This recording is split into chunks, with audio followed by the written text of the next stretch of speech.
¿qué tal? ¿Cómo les va? Esta es, como siempre, una nueva edición de Científicos Industria Argentina, el programa que hacemos con la gente del Oso Producciones desde hace 9 años, en forma ininterrumpida por la televisión abierta. Para empezar el programa de hoy, quiero contestar la pregunta que había hecho la semana pasada, en donde yo tenía un cubo de 6 caras pintadas todas de distintos colores, como se ve acá, y la pregunta era, ¿de cuántas formas uno con este cubo puede conseguir un dado? Ahora, yo en la mano tengo un dado y quiero mostrar, porque un dado, no es, si bien tiene los 6 números, no está hecho de cualquier manera. O sea, por ejemplo, yo ahora les voy a mostrar el 3. Lo voy a poner, ¿con qué cámara estoy? Acá, el 3.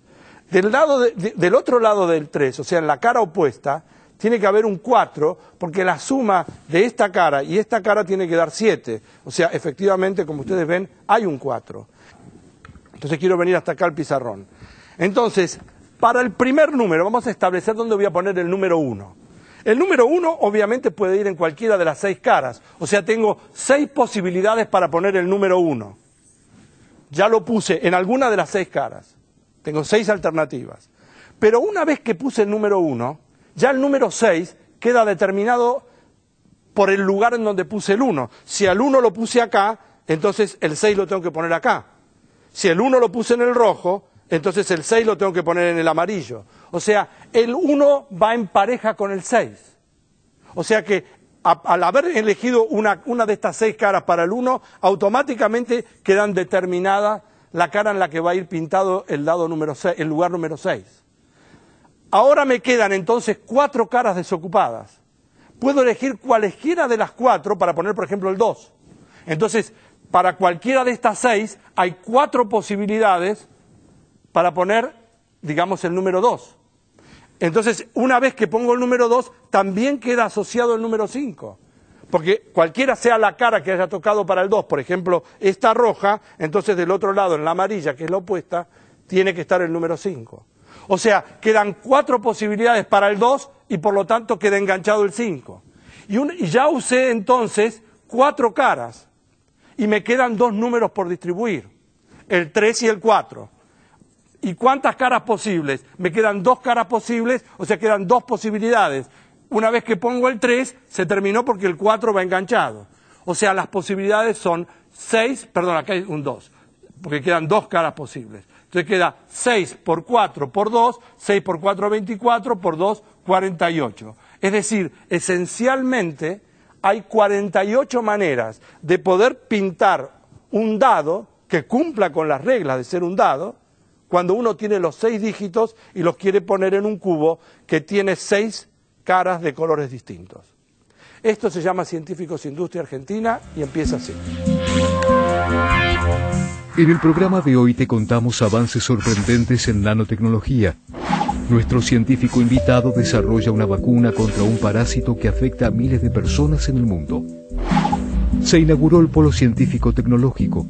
Conocemos detalles de este edificio construido según los principios de arquitectura sustentable. Finalmente llegó el momento de la inauguración. Para aquellos que vivimos en la capital federal, hace mucho tiempo que aquellos que van por la avenida Juan B. Justo y están por llegar a Pacífico, históricamente sobre la derecha, yendo hacia el río, estaban las bodegas Giol. Esas bodegas Giol han desaparecido hace mucho tiempo, pero en ese predio, en ese lugar, es donde se ha erigido una joya arquitectónica.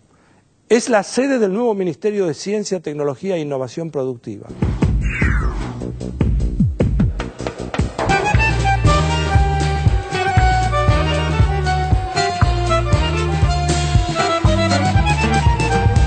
Lo que vemos acá va a albergar la Agencia de Promoción Científica y Tecnológica, que es el órgano de financiamiento, tanto para la investigación básica como para la innovación en empresas. Y hacia el lado de Juan B. Justo están los Institutos Internacionales de Innovación Interdisciplinaria, o I4 como los llamamos. En el otro edificio está la sede del Ministerio, y luego hacia la zona de Soler está el CONICET, que es con un edificio de mayor porte, el museo interactivo, que va a ser un museo destinado fundamentalmente a enseñar a los docentes de secundario cómo transmitir el interés por la ciencia. Este edificio preserva el patrimonio urbanístico y se construyó respetando los principios básicos de la arquitectura sustentable. Uno de los requisitos que planteamos para el edificio es la sustentabilidad, el uso eficiente de energía, del agua. Nosotros propusimos un sistema de fachada ventilada, que las paredes que dan hacia afuera no tengan la incidencia solar de manera directa. De esta manera hay mucho menos consumo de aire acondicionado, porque esa pared conserva siempre la temperatura propia, y esto pasa tanto en invierno como en verano. Todo el agua caliente que el proyecto necesite va a estar generada por paneles solares. Se propuso un sistema de recirculación del agua cloacal, que se llama sistema de aguas grises, que genera un ahorro de aproximadamente el 50% del agua consumida. Esto va a ser una especie de metáfora arquitectónica de lo que ha ocurrido en la ciencia. Estamos conservando el pasado por lo que tiene de valioso y agregando el componente del futuro.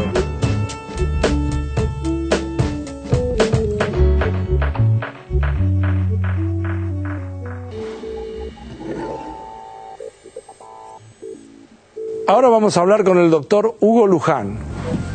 Nos visita hoy Hugo Luján, doctor en Ciencias Químicas por la Universidad Nacional de Córdoba, postdoctorado en el Instituto Nacional de Salud de los Estados Unidos. Se especializa en el estudio molecular de parásitos en humanos. Investigador del CONICET. Presentó un proyecto para el desarrollo de la vacuna oral para el parásito intestinal Giardia lamblia. Le gusta cortar el pasto en su jardín. Yo querría que la gente que está mirando este programa sepa que en este rato, en este segmento, o en estos dos segmentos, va a estar uno de los científicos más prestigiosos que tiene el país, que es el doctor Hugo Luján. Vos trabajás con parásitos y con la parasitosis, y con una cosa, algo en particular que a mí me cuesta mucho trabajo pronunciar y que se llama, espérate que me lo tengo que decir, Giardia lamblia. ¿Me explicás qué es? Bueno, Giardia es lo que comúnmente se llama protozoario, que son organismos unicelulares que habitan en este caso el intestino de humanos y otros animales. Y es causante de diversas patologías, entre ellos diarrea, mala absorción de nutrientes, enfermedades crónicas y recurrentes que hacen que puede llevar inclusive en niños hasta retardo en el crecimiento y retardo cognitivo, ¿no? Decime, de acuerdo con los diagnósticos que existen, ¿es el más diagnosticado del mundo? Sí, sin duda. De los parásitos es la causa más frecuente de enfermedad intestinal. Ahora, aprovechemos esto. Alguien está escuchando el programa, está mirando el programa y dice, ¿cuáles son los síntomas? ¿A qué tengo que prestar atención? Bueno, la infección con Giardia se manifiesta aproximadamente a la semana, a las 2 semanas de haber comenzado. Es una infección que comienza por la ingestión de los quistes del parásito de comidas contaminadas, fundamentalmente en aguas contaminadas. Eso se manifiesta con náusea, vómitos y diarreas profusas que hacen que, los pacientes generalmente concurran al médico. Eso se da fundamentalmente en niños, en países como el nuestro, en países en vías de desarrollo donde las condiciones sanitarias no son siempre las mejores. Es una enfermedad endémica, está en todos lados. Y los quistes de este parásito, que es la forma como la enfermedad se transmite, pueden resistir viables, o sea, infectivos, sobre un pupitre por aproximadamente 3 años. ¿3 años? 3 años. Con los estudios que se han hecho, hasta 3 años. Entonces eso hace que sea un parásito bastante frecuente y la infección por el parásito es una cuestión muy común en nuestros países. En países del primer mundo esto se da fundamentalmente en mochileros y también en guarderías infantiles y en homosexuales. ¿Por qué en homosexuales? Es por las características típicas de las relaciones entre ellos, no porque tengan una predisposición particular, sino por las prácticas sexuales. Pero eso no significa que no se transmita también de esa manera en heterosexuales, pero es más frecuente. Ahora, Hugo, ¿cuáles son los avances que ha habido con respecto a la detección? Porque siempre tiene que haber diarrea o puede no haber diarrea igual. No, en la mayoría de los casos, y fundamentalmente nosotros los adultos, la infección no tiene manifestaciones clínicas evidentes. De hecho, podemos tener la enfermedad, somos lo que se llama portadores asintomáticos, que transmitimos la enfermedad pero no tenemos los síntomas. Y en ese caso el diagnóstico es esencial para evitar la propagación. ¿Sí? Ahora, puestos en términos de lo que hemos aprendido, ¿hay vacunas? Vamos a empezar por ahí. Nosotros estamos en eso. Porque eso es lo que creo que te da a vos un lugar predominante dentro de la Argentina, el grupo de ustedes. Sí, de hecho nosotros fundamentalmente durante muchos años, ya casi 20 años estudiando este parásito, generalmente hemos estado realizando estudios de la biología básica del parásito. Como es una célula simple, con un genoma muy compacto y fácil de estudiar, nosotros lo usamos como modelo para estudiar cómo los parásitos, cómo estos organismos se adaptan a distintas condiciones del medio, ya sea fuera del organismo infectado como dentro del organismo infectado, cómo ellos se adaptan, usando una célula simple.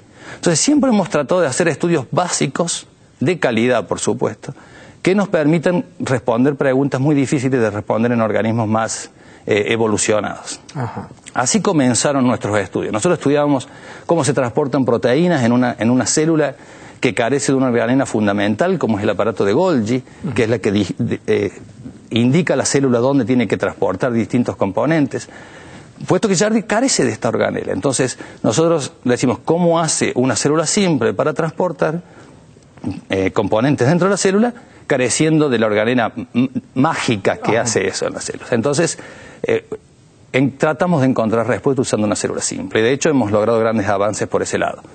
Avances que durante su estudio nos permitieron generar, por ejemplo, anticuerpos monoclonales, que son reactivos muy específicos contra determinados componentes de la célula, que nosotros queremos estudiar cómo se transportan, pero justamente esos anticuerpos monoclonales son los que se usan hoy en todo el mundo para el diagnóstico de la yardiasis.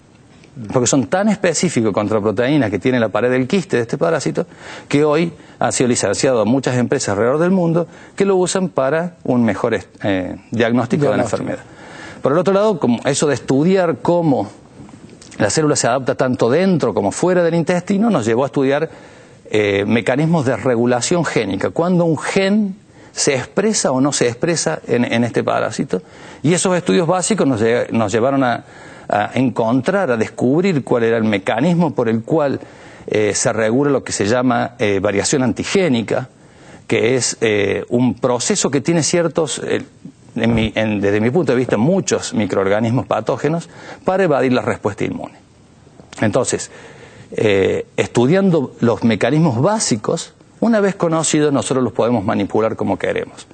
Y al empezar a manipularlos, fuimos llegando poquito a poquito a generar una vacuna que por ahora es de uso en veterinaria, pero que tenemos pensado continuar nuestros estudios para su uso en humanos. En nuestra vacuna que tenemos utiliza todas las posibles variantes que este parásito puede presentar en su superficie, eso que te llamaba de la variación antigénica.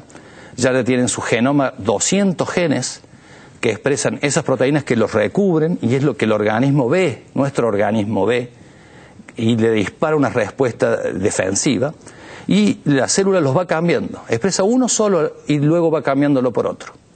Nosotros pudimos manipular Yardia para tener estos organismos que expresan todas sus posibles cubiertas de membrana, todos esos posibles disfraces que tienen. Ahora estamos en otro camino, que es una nueva patente que tenemos con la utilización de estas proteínas del parásito, no ya para una vacuna contra Yardia, sino que para generar un producto que transporte vacunas en general y que pueda ser dado por vía oral con todas las ventajas que eso tiene. Estamos hablando con el doctor Hugo Luján. Voy a hacer una pausa, pero quiero decir algo antes de que vayamos a la pausa. Yo te escucho hablar y yo siento toda la pasión que tiene una persona que es un científico.